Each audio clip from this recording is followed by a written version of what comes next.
Hello, I'm Michael Fine. We're coming to you today from Zebra RFID Laboratory, and I want to do a quick demonstration of the RxI4's ability to automatically calibrate for unpitched media. I'm going to walk you through that process, exactly how it works, and we're going to show you doing that on two different tag types. One that I have loaded now is the brand new belt from Raffletech. This uses NXP's latest chip, the G2IL.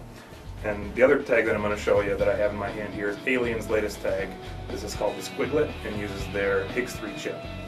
So I have this tag loaded already, and the first thing I need to do is calibrate for the label length. Just like any other standard media with RFID media, we have to calibrate the label length so the printer knows how long the label is. And I do that by just pressing this little calibrate button right in the front of the printer. So I'm going to press this button. The printer feeds a few labels and automatically calibrates that label. So now the printer knows how long each tag is. And the next step is I need to do the RFID calibrate. And it's important to realize that's different than just the label length calibrate. The RFID calibrate procedure actually sets parameters like RFID encode power and like the RFID element settings that are required to encode this from our adaptive array technology. So what I need to do there is remove one label.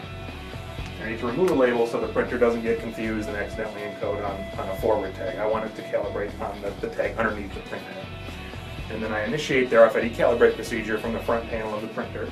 I go into the menu and I scroll to the left over to the command that says RFID tag calibrate. And I just press the run button. And as I press this, the printer backfeeds the label into the printer. It's stepping in 1 millimeter steps backward. And throughout that process, it's actually scanning through each of the individual elements in the encoding array. This is actually the patent-pending Zebra encoding array that's inside this printer. And this is really what provides us the flexibility to encode these inlays and to automatically do this calibration procedure. It's inside this encoding array. So you see the printer stepping through. It's finished calibrating and we're ready to go. So I don't like to waste RFID labels. So what I'm going to do is replace this tag back on the roll. Quickly wind this tag into the printer.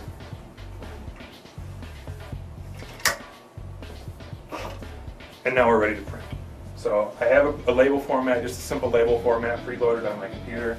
I'm going to go ahead and send that to the printer, and I'm going to send print and encode 5 tags.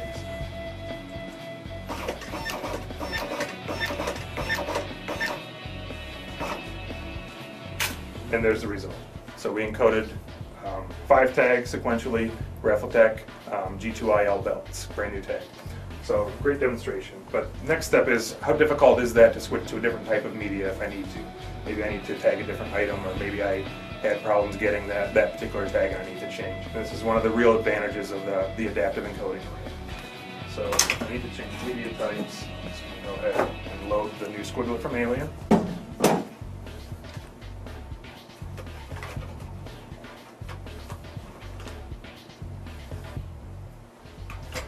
And same procedure we went through before. The first thing I need to do is calibrate that label length, because this is actually a little bit shorter label than the Raffletech tag I just printed. So I do that by pressing the calibrate button.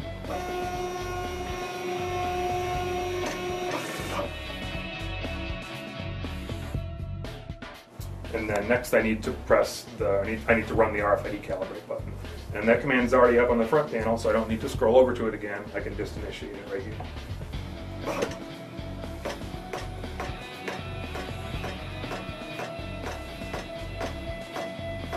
And you see the same procedure as before, as the printer stepping back into the printer, or the media stepping back into the printer, calibrating that label, identifying the proper one of these elements to encode that tag in the most efficient way possible.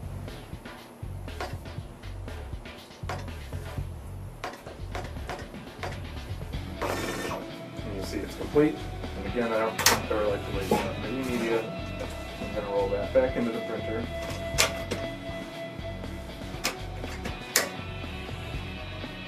Close the print head, and then I'm actually going to send the exact same label format that I sent before. I made no changes to this whatsoever, because the printer controls all the RFID settings. I don't need to have that in my format.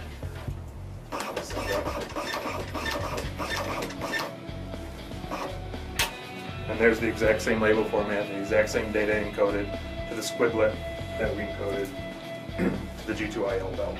So great flexibility, and that really shows the power of our adaptive array and the flexibility of the printer, not only for what media is available today, but the media that's available tomorrow as well.